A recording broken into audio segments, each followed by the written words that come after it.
أعوذ بالله من الشيطان الرجيم. بسم الله الرحمن الرحيم. الحمد لله الذي أنزل على عبده الكتاب ولم يجعل له عوجا قيما لينذر بأسا شديدا من لدنه ويبشر المؤمنين الذين يعملون الصالحات أن لهم أجرا حسنا ماكثين فيه أبدا وينذر الذين قالوا اتخذ الله ولدا ما لهم به من علم ولا لآبائهم كبرت كلمة تخرج من أفواههم إن يقولون إلا كذبا فلعلك باخع نفسك على آثارهم إن لم يؤمنوا بهذا الحديث أسفا إنا جعلنا ما على الأرض زينة لها لنبلوهم أيهم أحسن عملا وإنا لجاعلون ما عليها صعيدا جرزا أم حسبت أن أصحاب الكهف والرقيم كانوا من آياتنا عجبا إذ أوى الفتية إلى الكهف فقالوا ربنا آتنا من لدنك رحمة وهيئ لنا من أمرنا رشدا فضربنا على آذانهم في الكهف سنين عددا ثم بعثناهم لنعلم أي الحزبين أحصى لما لبثوا أمدا نحن نقص عليك نبأهم بالحق إنهم فتية آمنوا بربهم وزدناهم هدى وربطنا على قلوبهم إذ قاموا فقالوا ربنا رب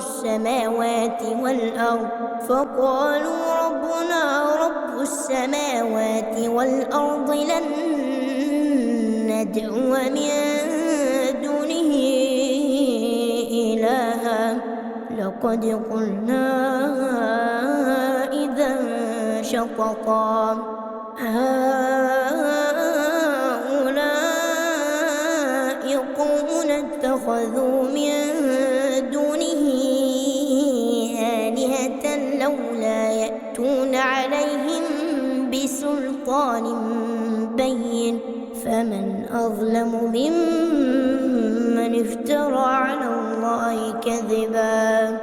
وإذ اعتزلتموهم وما يعبدون إلا الله فأووا إلى الكهف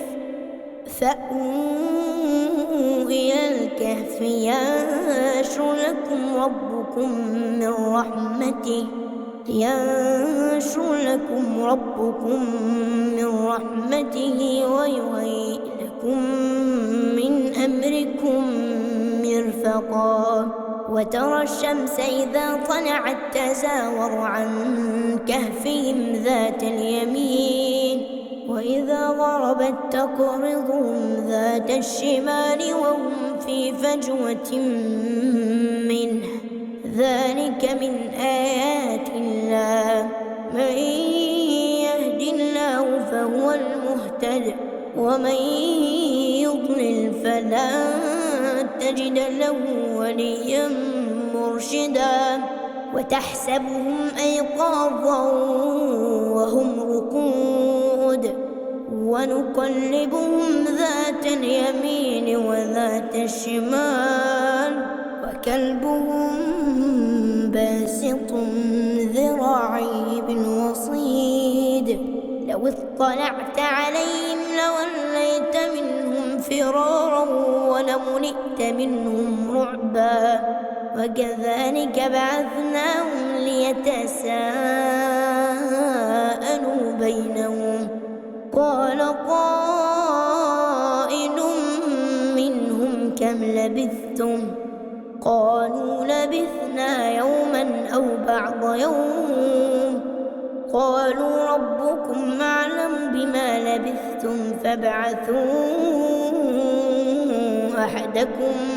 بورقكم هذه إلى المدينة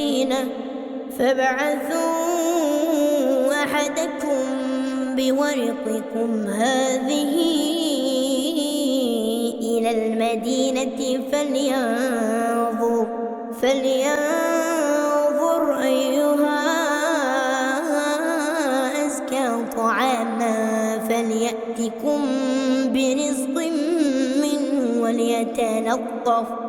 فليأتكم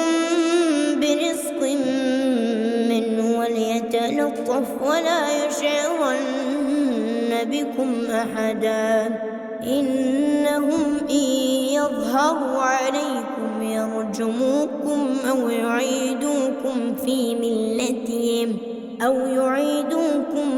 ملتهم ولن تفلحوا إذا أبدا وكذلك أعثرنا عليهم ليعلموا أن وعد الله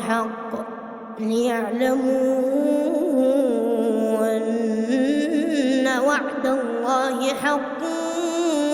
وأن الساعة لا ريب فيها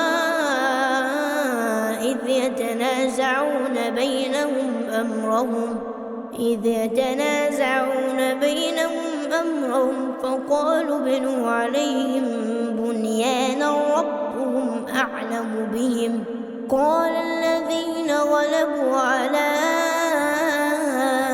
أمرهم لنتخذن عليهم مسجدا سيقولون ثلاثة رابعهم كلبهم ويقولون خمسة سادسهم كلبهم رجما بالغيب ويقولون سبعة وثامنهم كلبهم قل ربي أعلم بعدتهم ما يعلمهم إلا قليل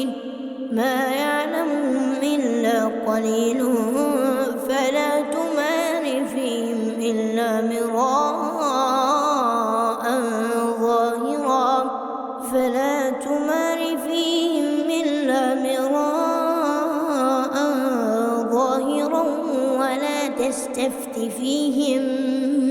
منهم أحدا ولا تقولن لشيء إني فاعل ذلك غدا إلا أن يشاء الله واذكر ربك إذا نسيت وقل عسى أن يهديني ربي لأقرب من هذا رشدا ولبثوا في كهفهم 300 سنين وازدادوا 9 قل الله أعلم بما لبثوا له غيب السماوات والأرض أبصر به وأسمع ما لهم من دونه من ولي ولا يشرك في حكمه أحدا واتل ما أوحي إليك من كتاب ربك لا مبدل لكلماته ولا تجد من دونه ملتحدا واصبر نفسك مع الذين يدعون ربهم بالغداة والعشي يريدون وجهه ولا تعد عيناك عنهم تريد زينة الحياة الدنيا ولا تطع من أغفلنا قلبه عن ذكرنا واتبع هواه وكان أمره فرطا. وقل الحق من ربكم فمن شاء فليؤمن ومن شاء فليكفر. إنا أعتدنا للظالمين نارا أحاط بهم سرادقها وإن يستغيثوا يغاثوا بماء كالمهل يشوي الوجوه بئس الشراب وساءت مرتفقا. إن الذين آمنوا وعملوا الصالحات إنا لا نضيع أجر من أحسن عملا. أولئك لهم جنات عدن تجري من تحتهم الأنهار يحلون فيها من أساور من ذهب ويلبسون ثيابا خضرا من سندس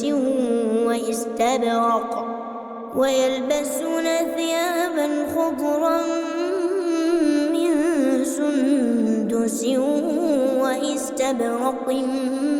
متكئين فيها على الأرائك نعم الثواب وحسنت مرتفقا. واضرب لهم مثلا الرجلين جعلنا لأحدهما جنتين من أعناب وحففناهما بنخل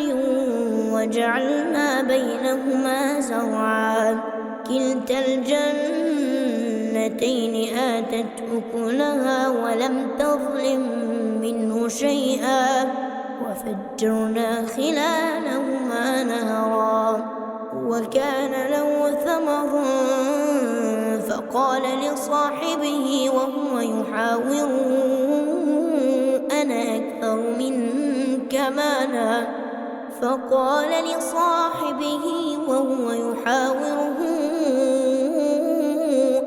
أكثر منك مالا وأعز نفرا. ودخل جنته وهو ظالم لنفسه قال ما أظن أن تبيد هذه أبدا وما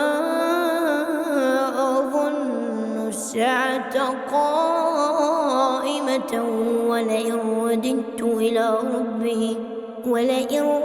إلى ربي لأجدن خيرا منها منقلبا. قال له صاحبه وهو يحاوره أكفرت بالذي خلقك من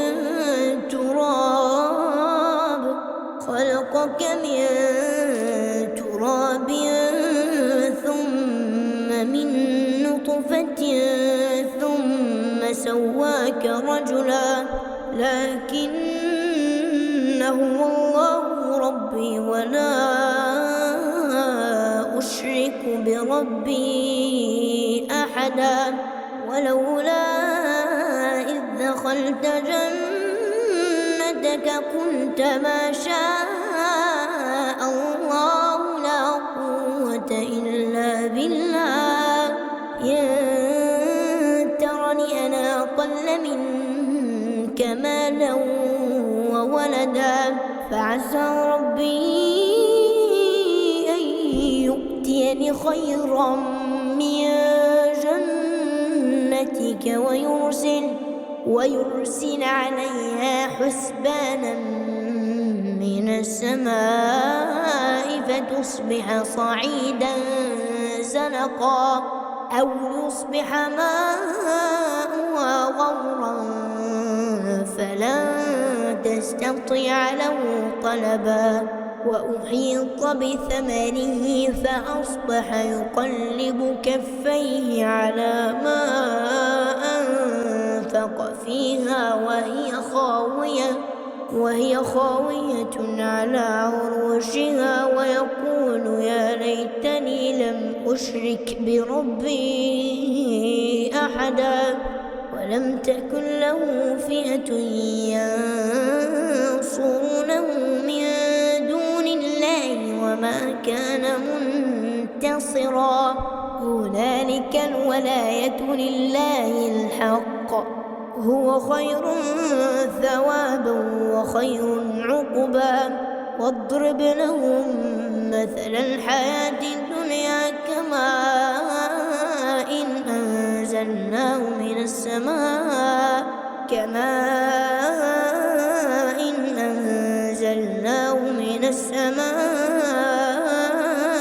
فاختلط به نبات الأرض فأصبح هشيما تذروه الرياح وكان الله على كل شيء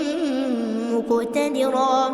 المال والبنون زينة الحياة الدنيا والباقيات الصالحات خير عند ربك ثوابا وخير أملا ويوم نسير الجبال وترى الأرض بارزة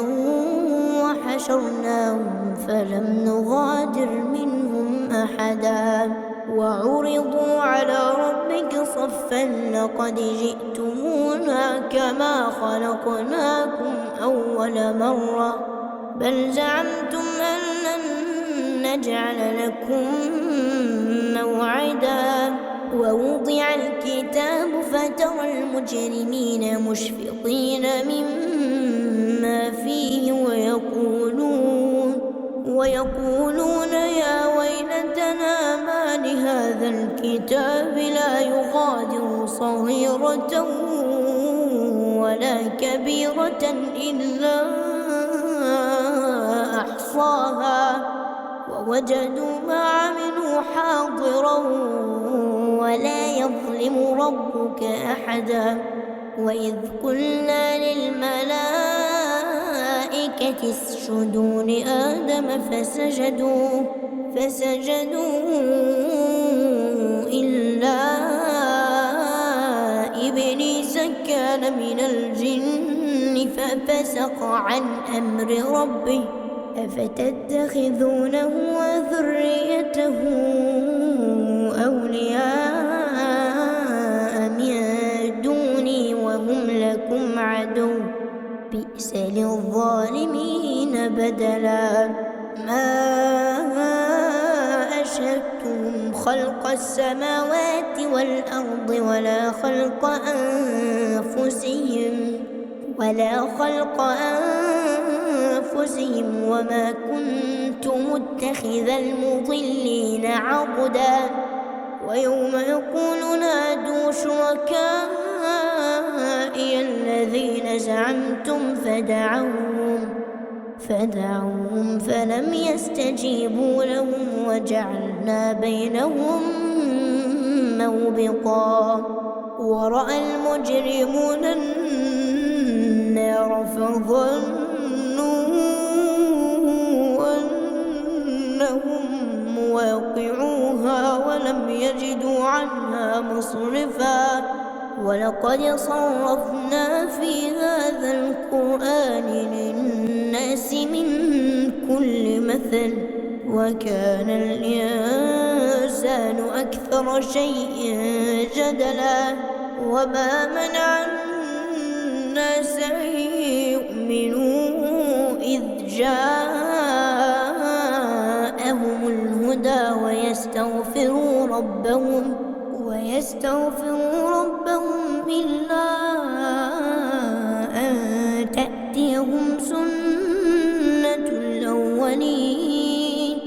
إلا أن تأتيهم سنة الأولين أو يأتيهم العذاب قبلا وما نرسل المرسلين إلا مبشرين ومنذرين ويجادل الذين كفروا بالباطل ليدحضوا به الحق اتخذوا آياتي وما أنذروا هزوا ومن أظلم ممن ذكر بآيات ربه فأعرض عنها ونسي ما قدمت يداه إنا جعلنا على قلوبهم أكنة أن يفقهوه وفي آذانهم وقرا وإن تدعوهم إلى الهدى فلن يهتدوا إذا أبدا وربك الغفور ذو الرحمة لو يؤاخذهم بما كسبوا لعجل لهم العذاب بل لهم موعد لن يجدوا من دونه موئلا وتلك القرى أهلكناهم لما ظلموا وجعلنا لمهلكهم موعدا وإذ قال موسى لفتاه لا أبرح حتى أبلغ مجمع البحرين أو أمضي حقبا فلما بلغا مجمع بينهما نسيا حوتهما فاتخذ سبيله في البحر سربا فلما جاوزا قال لفتاه آتنا غداءنا لقد لقينا من سفرنا هذا نصبا قال أرأيت إذ أوينا إلى الصخرة فإني نسيت الحوت وما أنسانيه إلا الشيطان أن أذكره واتخذ سبيله في البحر عجبا قال ذلك ما كنا نبغ فارتدا على آثارهما قصصا فوجدا عبدا من عبادنا آتيناه رحمة من عندنا وعلمناه من لدنا علما قال له موسى هل أتبعك على أن تعلمني مما علمت رشدا قال إنك لن تستطيع معي صبرا وكيف تصبر على ما لم تحط به خبرا قال ستجدني إن شاء الله صابرا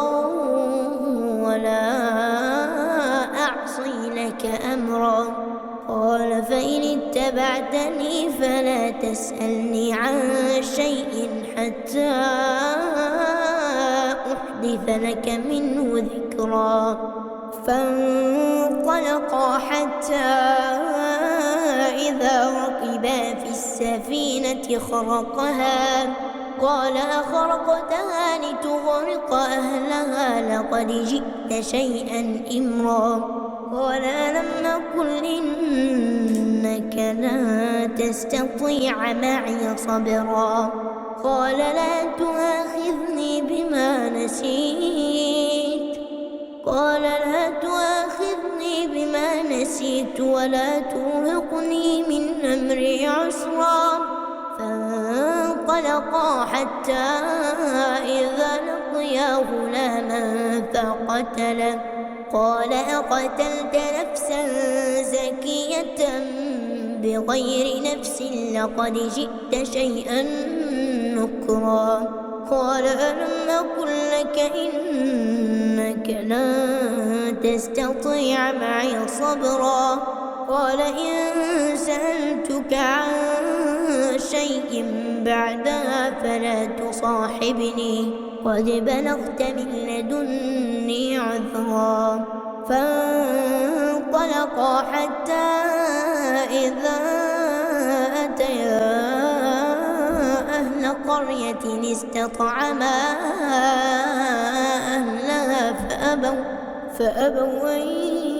يضيفوهما فوجدا فيها جدارا يريد أن ينقض فأقامه قال لو شئت لاتخذت عليه أجرا قال هذا فراق بيني وبينك سأنبئك بتأويل ما لم تستطع عليه صبرا أما السفينة فكانت لمساكين يعملون في البحر فأردت أن أعيبها وكان وراءهم ملك يأخذ كل سفينة غصبا وأما الغلام فكان أبواه مؤمنين فخشينا أن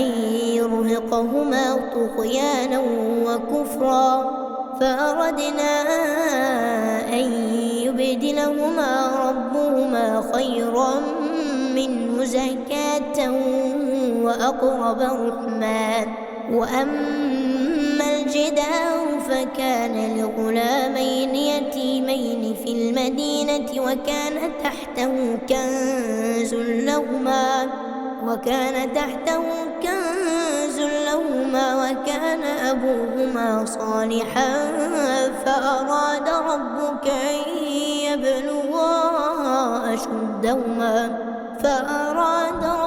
أن يبلغا أشدهما ويستخرج كنزهما رحمة من ربك وما فعلته عن أمري ذلك تأويل ما لم تسطع عليه صبرا ويسألونك عن ذي القرنين قل سأتلو عليكم منه ذكرا إنا مكنا له في الأرض وآتيناه من كل شيء سببا فأتبع سببا حتى إذا بلغ مغرب الشمس وجدها تغرب في عين حمئة ووجد عندها قوما قلنا يا ذا القرنين إما أن تعذب وإما أن تتخذ فيهم حسنا قال أما من ظلم فسوف نعذبه ثم يرد إلى ربه فيعذبه عذابا نكرا وأما من آمن وعمل صالحا فله جزاء الحسنى وسنقول له من أمرنا يسرا ثم أتبع سببا حتى إذا بلغ مطلع الشمس وجدها تطلع على قوم لم نجعل لهم من دونها سترا كذلك وقد أحطنا بما لديه خبرا ثم أتبع سببا حتى إذا بلغ بين السدين وجد من دونهما قوما لا يكادون يفقهون قولا قالوا يا ذا القرنين إن يأجوج ومأجوج مفسدون في الأرض فهل نجعل لك خرجا على أن تجعل بيننا وبينهم سدا قال ما مكني فيه ربي خير فاعينوني بقوة أجعل بينكم وبينهم ردما آتوني زبر الحديد حتى إذا ساوى بين الصدفين قال انفخوا حتى إذا جعله نارا قال آتوني أفرغ عليه قطرا فما استطاعوا أن يظهروه وما استطاعوا له نقبا قال هذا رحمة من ربي فإذا جاء وعد ربي جعله دكاء وكان وعد ربي حقا وتركنا بعضهم يومئذ يموج في بعض ونفخ في الصور فجمعناهم جمعا وعرضنا جهنم يومئذ للكافرين عرضا الذين كانت أعينهم في غطاء عن ذكري وكانوا لا يستطيعون سمعا أفحسب الذين كفروا أن يتخذوا عبادي من دوني أولياء إنا أعتدنا جهنم للكافرين نزلا قل هل ننبئكم بالأخسرين أعمالا الذين ضل سعيهم في الحياة الدنيا وهم يحسبون أنهم يحسنون صنعا أولئك الذين كفروا بآيات ربهم ولقائه فحبطت أعمالهم فلا نقيم لهم يوم القيامة وزنا ذلك جزاؤهم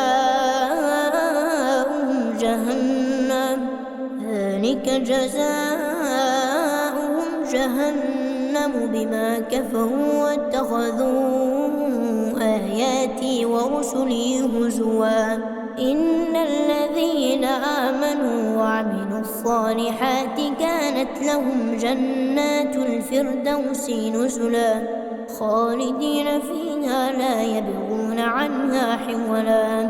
قل لو كان البحر مدادا لكلمات ربي لنفد البحر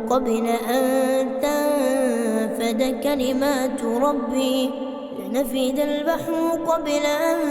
تنفد كلمات ربي ولو جئنا بمثله مددا قل إنما أنا بشر مثلكم يوحى إلي أنما إلهكم إله واحد فمن كان يرجو لقاء ربه فليعمل عملا صالحا ولا يشرك بعبادة ربه أحدا.